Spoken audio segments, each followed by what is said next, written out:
Kirk is passionate. Try it! This cadet is trying to save the brig. He's also logical. The cadet's logic is sound. Spock is logical. This is a quality expected in every Starfleet captain. He's also passionate. You never loved him! The people that we have conflicts the most with aren't those that actually present a mirror that we might be ashamed to see. You have a shared humanity that you can tap into if you just slow down enough to try and see their perspective and listen.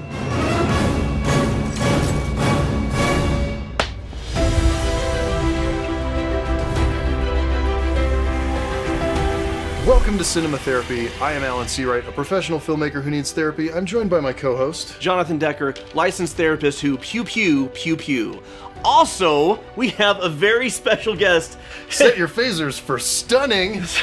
Ooh, nice. Nicely done. That was terrible. No, we're keeping it. Our guest is the Youth Poet Laureate, inaugural poet, the one, the only, Amanda Gorman. Holy crap. Hello. I'm so geeking out. I'm just like, I can't even look at you. I'm so happy to be here. Thanks for having me. You are a fantastic Uhura. Thank you. Thank you. The gang's all here. What are we doing today? Well, we're clearly going to be joining the Federation. We're talking about Star Trek today. And which Star Trek, you ask? 2009, the J.J. Abrams reboot with Chris Pine, the Kelvin timeline. Ooh, what do you want us to look at? Since the movie mostly focuses on these two characters, we're going to be talking about navigating the vast personality differences, not spaces, between Kirk and Spock. So how to work together when you clash in like every conceivable way. No way this applies to America or the world right now. None whatsoever. All right. Fire on all enemy ships. 1 photon each should do. Let's not waste ammunition. Target locked and acquired on all warbirds. Firing. Chris Pine just like nomming on this apple through the whole scene. All ships destroyed, Captain. Begin rescue of the stranded crew. The sexiest man to eat an apple for sure. Enemy ships. No one on board was injured, and In your face, Brad Pitt. rescue of the Kobayashi Maru crew is underway. Nothing Love it. sexier than that bite. How the hell did that kid beat your test? I do not know. This session has been Yes. called to resolve a troubling matter. Tyler See Perry! Kirk step forward. This Tyler Perry cameo is everything. Cadet Kirk It was so great. I like audibly shouted in the theater when I saw him. I was like, yes! It was the gravitas. Is there anything you care to say before we begin, sir? Yes, where's Medea? Yes, I believe I have the right to face my accuser directly.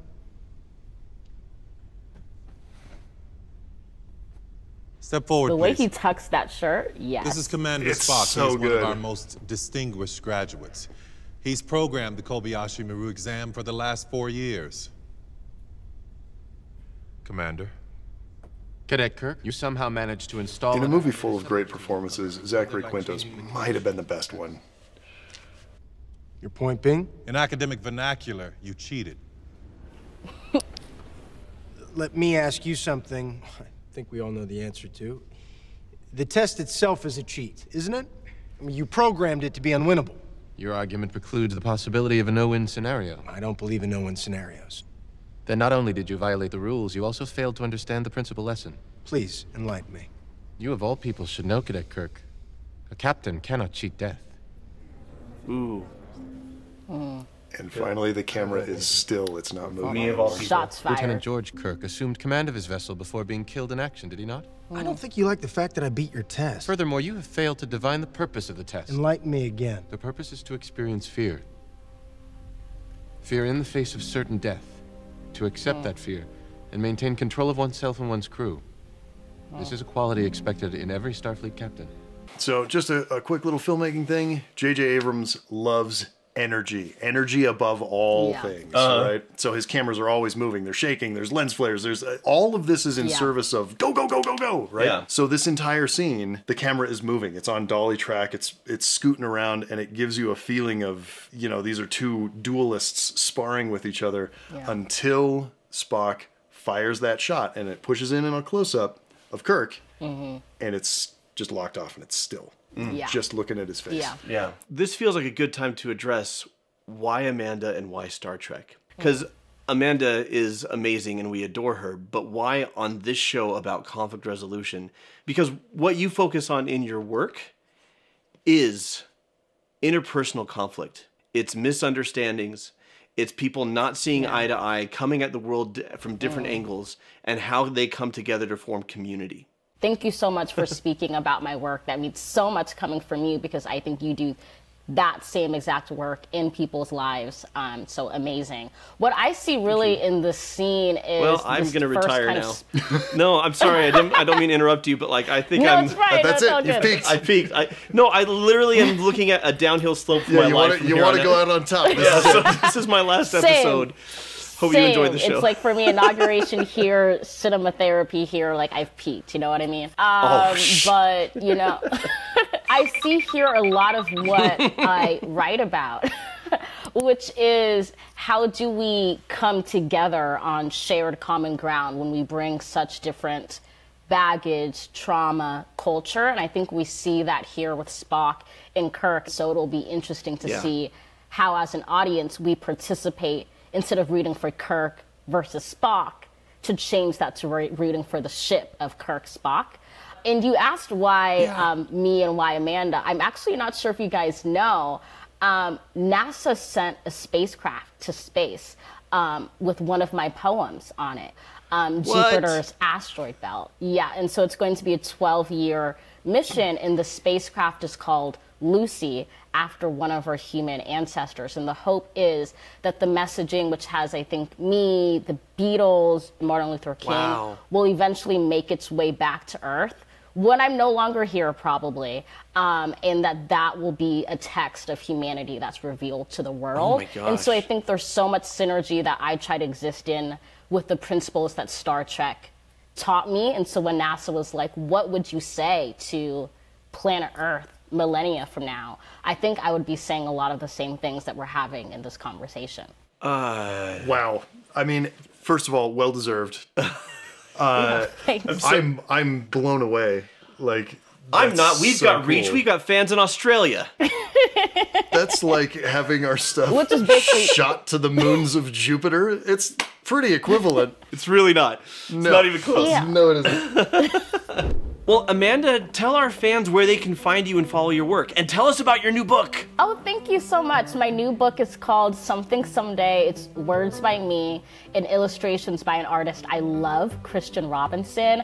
And for me, Something Someday is really in the same vein of the DNA of Star Trek, of trying to imagine a tomorrow and a better world for our children. And I would love to have this book out and in the hands of families and homes, because I want to make sure that young readers have images and stories that represent their hope, their power, and their spirit for the future. And you and your family have been reading the book. It's delightful. The illustrations are beautiful. So next time you talk to the illustrator, give them our thanks.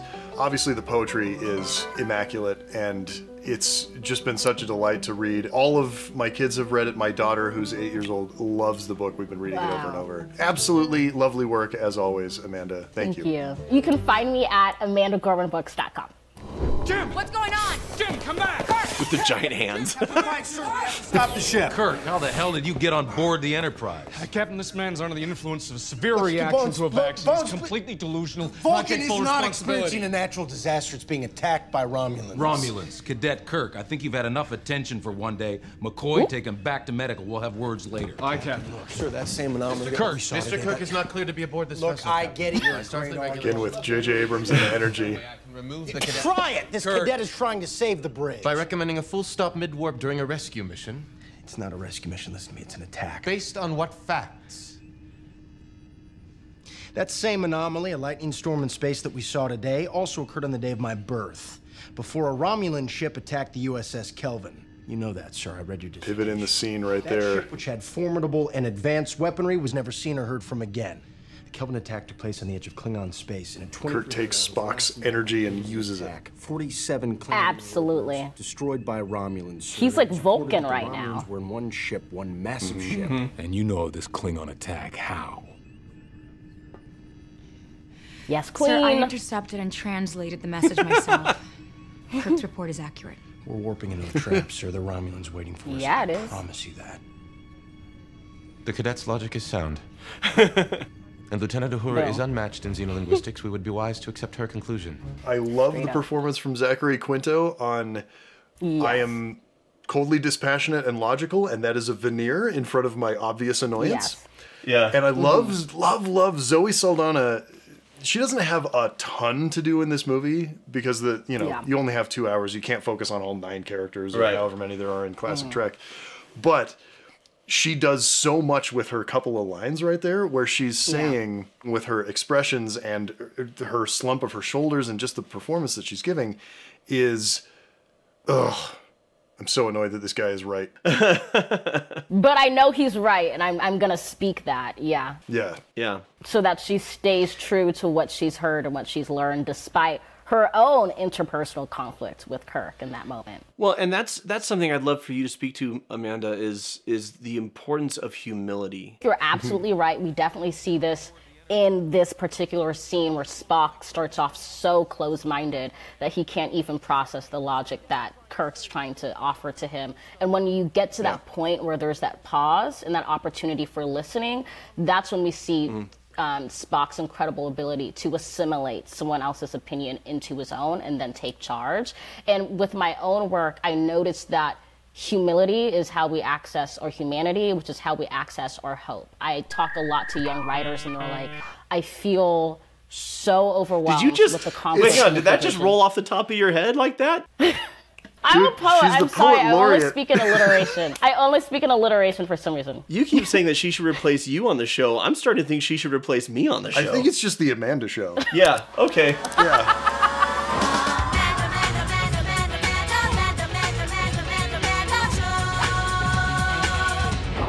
We're just guests on our own show at this point. Absolutely not. I talk to so many young students who are disheartened by the division and the conflict in the world, and they say, Amanda, I want to write like you, but I don't know how to write from a place of hope right now. And I say, instead of starting with the hope, how about you arrive at the hurt and the humility, and that's how we grow to access the hope later on.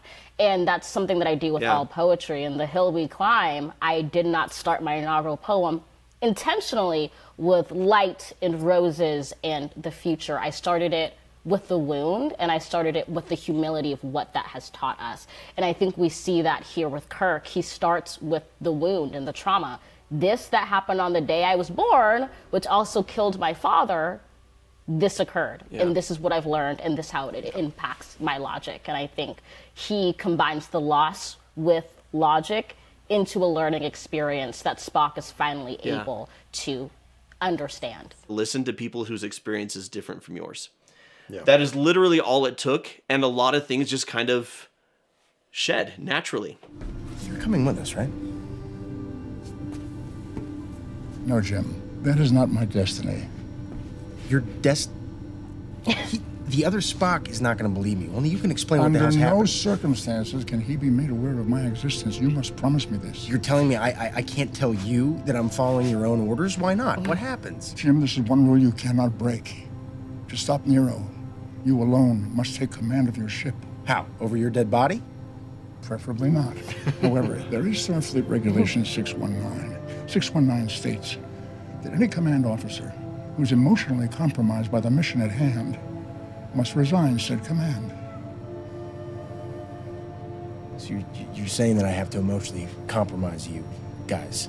Jim, I just lost my planet.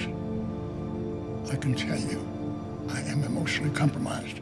Here's the issue with highly logical, analytical people. They are so often right that it's hard for them sometimes to see when they're not. Yeah. Because their brain gets in the setting of, I'm the smartest person in the room. I have factored all the variables. Yeah. I know what's going on. Yeah.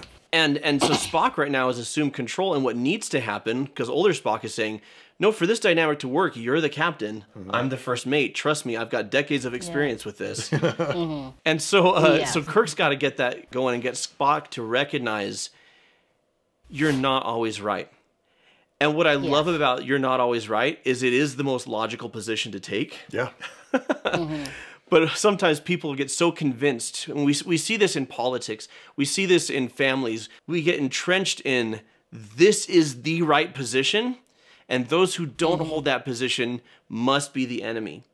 But if I can see you as a person who wants safety, respect, and love, and and that's the motivation behind your behavior, then maybe we can build a bridge that gets you there. I love what you just said, and I think Elder Future Spock is encouraging Kirk to pierce through Spock's Vulcanness by accessing his vulnerability, by getting him to show that rupture, that wound, and that in itself will be a realization. Under penalty of court-martial, I order you to explain to me how you were able to beam aboard this ship while moving at warp.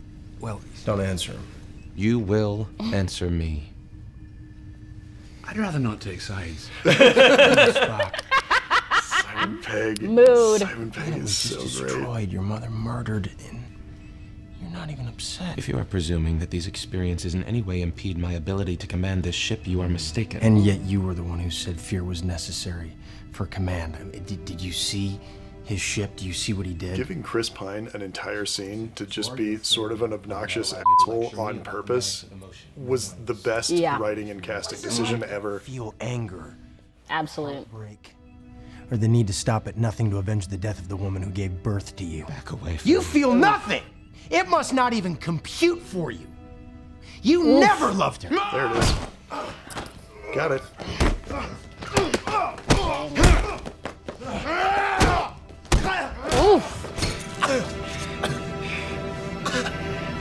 Spock. Also, was no one doing anything?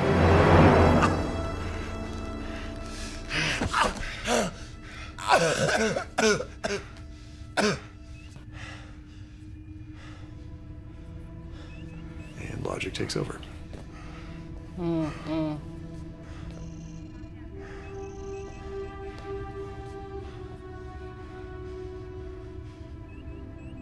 Doctor, I am no longer fit for duty.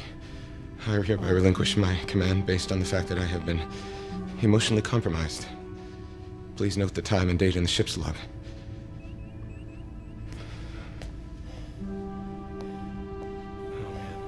I love this scene because, again, we see squabble, fight, conflict between Spock and Kirk, and yet this is the first time it happens without antagonism and maliciousness on the part of Kirk. Not that he was loathing of Spock before, but it was all from an inability to see the other side. He's poking Spock's buttons because he knows exactly where he's hurting and how he's hurting, and not from a place of, I want to get back at you, I want to prove I'm right, but I need it to become a little more apparent of where you're at emotionally right now so I can step in and help take charge. But it comes from no maliciousness, which we kind of see in the beginning where they're both trying to destabilize the other. And you can see from Chris Pine, King, his performance, how much at this point it actually costs him to revisit that antagonism. Yep. When Uhura says, I sure hope you know what you're doing, and he says, with a lot of heaviness, so do I. This is the first time that Kirk is being a dick to Spock, and he takes no pleasure in it. Yeah, exactly. He saw Spock as unfeeling, and now he's tapped into how much agony this person is in, and he takes no pleasure in doing what he has to do. For the first time, this is a being with feelings that Kirk has empathy for. Yeah. And so what he's doing out of strategy. And I've done this in therapy where I'm like, you're not seeing how you're hurting everybody, and I'm going to make you go so big. We're going to scrape all of the rot out of the wound, and it's going to hurt you really bad. Yeah. Yeah. But then you're going to say some things, and they're going to come out of your mouth, and you're going to realize what you've been carrying inside you. Yep. People change when the system is disrupted. The family system, the crew system, or even just their own internal mental, psycho-emotional system. And so I learned that in school. When someone is truly upset and not acting how they normally act, as long as you can get them clear-headed, it's the best time to affect change, because that's when their eyes are opened, right? I'm telling you the math doesn't support Check out. What is it? Based on the Narada discourse from Vulcan, I have projected that Nero will travel past Saturn. Like you said, we need to stay invisible to Nero or he'll destroy us. If Mr. Scott can get us to warp factor 4, and if we drop out of warp behind one of Saturn's moons, say Titan. Every time I see this actor's face, I want to cry because he passed away and it was so unfortunate. Yeah. Taken way too young. We can beam aboard the enemy ship. Hi, that might work. He does great work here. Wait a minute, kid. How old are you? 17, sir. 17, sir. Doctor, Mr. Chekhov is correct. I can confirm his telemetry. If Mr. Sulu is able to maneuver us into position, I can beam aboard Nero's ship, steal back the black hole device, and if possible, bring back Captain Pike. I won't allow you to do that, Mr. Spock. Romulans and Vulcans share a common ancestry. Our cultural similarities will make it easier for me to access the ship's computer to locate the device. Also, my mother was human, which makes Earth the only home I have left.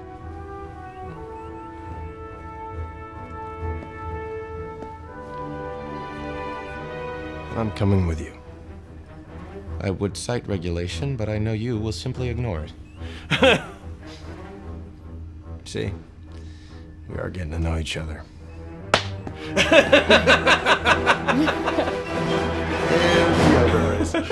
Or the eyebrow squint. Love the eyebrow raise. So my single favorite bit in that entire scene, though, is when he smacks him on the shoulder. Whoever the sound effects editor was that was like, you know what, we could do a shoulder slap sound effect, or we could do like a board hitting a side of beef. Like, whack! Like, it is big. Yeah. Well, and it really sells the joke. It sells the joke so well. And Spock is a hunk of meat. Sorry. Truth. Sorry. True story. Delete. Hey, listen, Sorry. I would slap Zachary Quinto's shoulder. No, and it would like break my wrist bone, I'm sure. Yeah. Ooh, I'd like to make some sweet music with his story. We were talking about earlier, which is the humility. You know, Spock has had this devastating experience. He's become triggered. He steps out, and in that moment where he re-enters, he does so leaving his prejudices and assumptions about Kirk at the door, and instead putting his best foot forward about how do we move together as a unit. And Kirk mirrors that behavior, so there's no doubting or trying to delegitimize Spock's decision to try to re-enter the crew and become a working member of that family. And so I think they both, for the first time, are mirroring an openness to let the past be the past and to move forward into tomorrow. But it's like, you know, to put our future first, we must first put our differences aside. And I think they model that beautifully. The other thing that I love seeing is when Spock enters and presents the reasons that he should go, he leads with logic, as he always does, but he also presents a reason that's emotional. Yeah. He's starting to integrate within himself, and he's also realizing this is how I'm going to reach Kirk. Yeah. Right? I'm going to give him a logical thing, and I'm going to give him an emotional thing. The emotional thing is Earth is the only home I've got left. Yeah. Right? Yes. I see accountability and humility and perspective taking all in one scene. Yes. And some of them are more subtle than others. The humility is that instead of what you see in real life, especially between men, but it's not an exclusive male thing, which is failing to keep your ego in check. Kirk could very easily get him off my bridge because that's how Spock treated him earlier. Like, get him out of here. Spock and Pike were like, get Kirk out. Kirk could do that. And knowing Kirk's enormous ego, you would expect him to do that. That seems like the way he would go. Yeah. And yet Kirk has a golden heart. And he always has, like, despite all of his bravado. And a golden tunic, And a gold, And so when Spock reappears, when Kirk says, I can't let you do that, it's not a personal thing. It's not a petty thing. Yeah. Is Spock still emotionally compromised? And Spock demonstrates that he's not, and Kirk readily accepts it.